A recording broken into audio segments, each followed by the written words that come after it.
yan, okay na. Pag nakalabas na yung bigas ko dyan, talagang ka lang mga ano po. Nakakakung matutuloy ka ako, magpapalit ka na lang.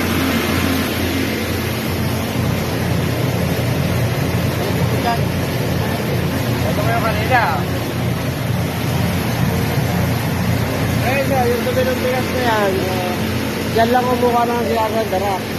Wala siyang kinukuha ang darak dito sa palay. Kaya ang darak ko, konti lang.